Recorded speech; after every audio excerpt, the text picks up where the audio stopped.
দেখেন, বিদেশে কত লক্ষ কোটি ভাই আমার পড়ে আছে শুধু তাদের ফ্যামিলির জন্য। অক্লান্ত পরিশ্রম করে যাচ্ছেন নিজের কথা চিন্তা না করে, নিজের হাজারটা সমস্যা রেখেও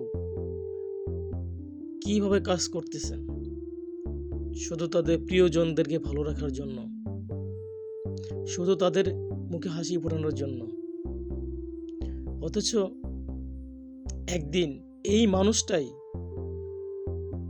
সব প্রিয় মানুষের কাছ থেকে এত যত্নে দুঃখ পাবে,